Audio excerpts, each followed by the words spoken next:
જય માતાજી દોસ્તો, સ્વાગત છે તમારું કીકુ રેસીપીમાં। તો આજે આપણે ભરેલો મસાલા રોટલો બનાવીશું। તો આપણે મસાલા રોટલો બનાવવાના છીએ। ભરેલો મસાલાવાળો રોટલો બનાવવા માટે આપણે 1 કપ જેટલી મેથીના પાન લીધેલા છે અને મેથીના પાનને ધોઈ અને સમારી લીધા છે।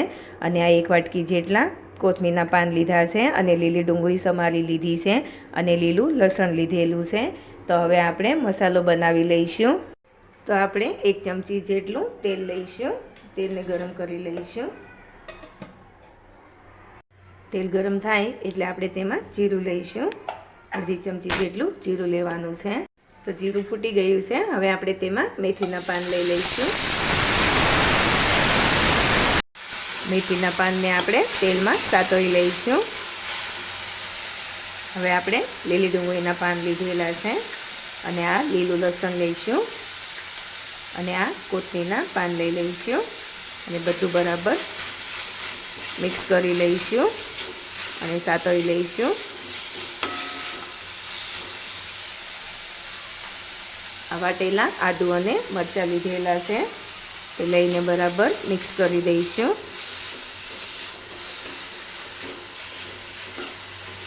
સાતળી લઈશું આપણે બરાબર।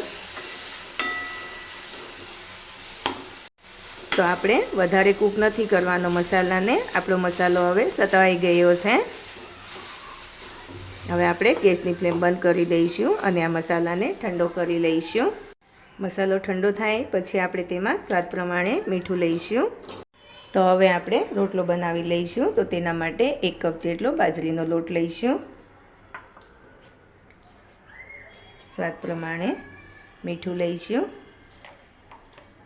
બરાબર મિક્સ કરી લઈશું। હવે આપણે થોડું થોડું પાણી એડ કરીને લોટ મસળી લઈશું। જેમ જોઈએ તેમ આપણે પાણી લઈશું।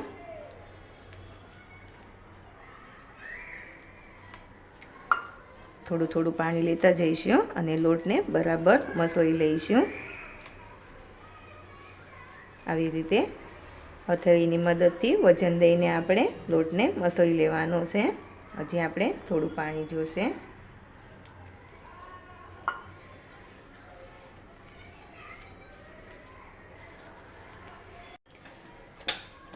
તો આપણે આવી રીતે વજન દઈને લોટને બરાબર મસળી લઈશું અને બાજરીનો રોટલો જેટલો આપણે લોટને મસળીશું તેટલો આપણો રોટલો સારો બનશે।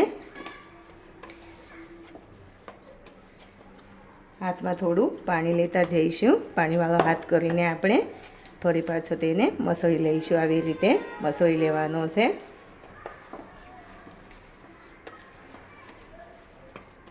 તો આપણો લોટ મસળાઈ ગયો છે। હવે આપણે તેના 2 લુવા કરી લઈશું। તો જોઈ શકો છો આપણે 2 સરખા લુવા બનાવી લીધા છે। હવે આપણે આને ટીપી લઈશું। થોડો પાણીવાળો હાથ લગાવીને આવી રીતે ટીપી લઈશું। આવી રીતે રોટલાને ટીપી લેવાનો છે। ફરીથી આપણે બંને બાજુ થોડું પાણી લગાવી દઈશું। કિનારી ફાટે નહીં એટલા માટે આપણે પાણી લગાવી દેવાનું છે અને આવી રીતે ફેરવી લઈશું। તો આપણે રોટલાને ફેરવી લીધો એટલે પાછળની સાઈડ આવી ડિઝાઇન બની જાય છે। હવે આપણે આ રોટલાને આવી રીતના પ્લેટમાં મૂકી દઈશું અને આ બીજો લુવો છે તેને પણ આવી રીતના આપણે ફેરવી લઈશું। પાણીવાળો હાથ લગાવીને આવી રીતે ટીપી લેવાનું છે। તમારે પાટલા પર થાપીને કરવો હોય તો પાટલા પર પણ કરી શકાય છે, પણ આવી રીતે હાથથી ટીપીને રોટલો સરસ બને છે।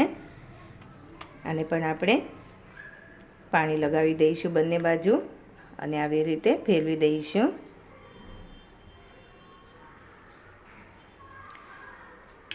કિનારી પર થોડું પાણી લગાવી દઈશું।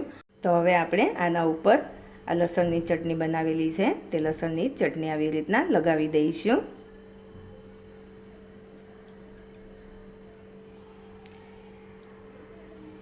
આવી રીતના ફેલાવી દઈશું લસણની ચટણી।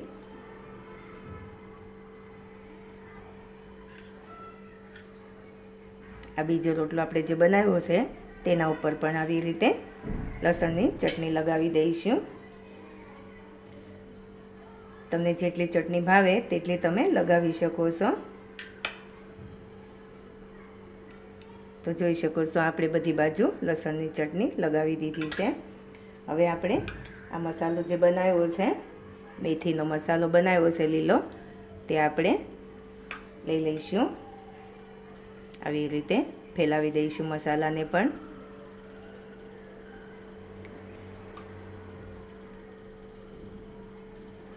આવી રીતે બધી બાજુ ફેલાવી દઈશું બરાબર. જોઈ શકો છો સરસ એવો મસાલો પણ આપણે લગાવી દીધો છે. હવે આપણે આ રોટલો લઈ લઈશું અને આને આવી રીતે મૂકી દઈશું ઉપર.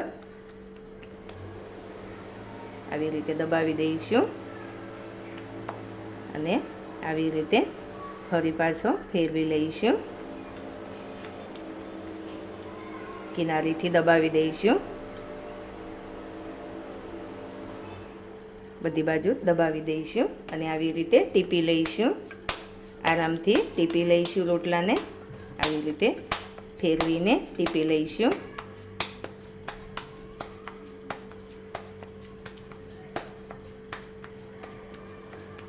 જોઈ શકો છો તમે આરામથી રોટલો ટીપાઈ જાય છે.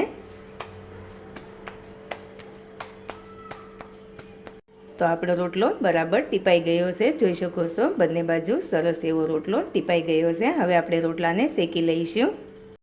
તો આપણો તવો ગરમ થઈ ગયો છે. હવે આપણે તવા ઉપર ઘી મૂકી દઈશું. આવી રીતે ઘી લગાવી દઈશું અને આ રોટલાને મૂકી દઈશું તવા ઉપર. હવે આપણે તેને થવા દઈશું. મીડિયમ ગેસની ફ્લેમ રાખીશું. તો આપણે ઉપરની સાઈડ પણ થોડું ઘી મૂકી દઈશું.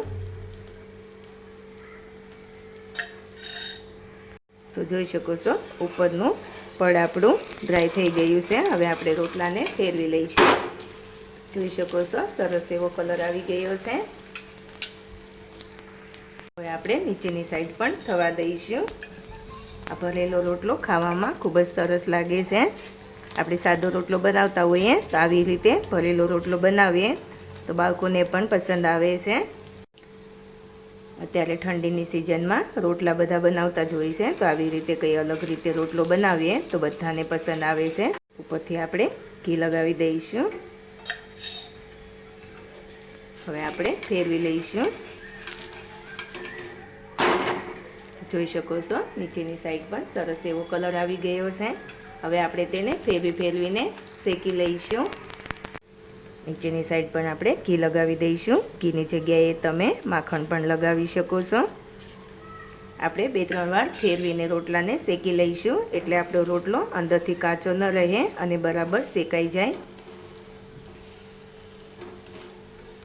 ફરી પાછો ફેરવી લઈશું. તો જોઈ શકો છો આપણો રોટલો બંને બાજુ બરાબર શેકાઈ ગયો છે. હવે આપણે તેને પ્લેટમાં લઈ લઈશું. જોઈ શકો છો સરસ એવો રોટલો બન્યો છે. તો આપણે ઉપરથી ઘી લગાડી દઈશું.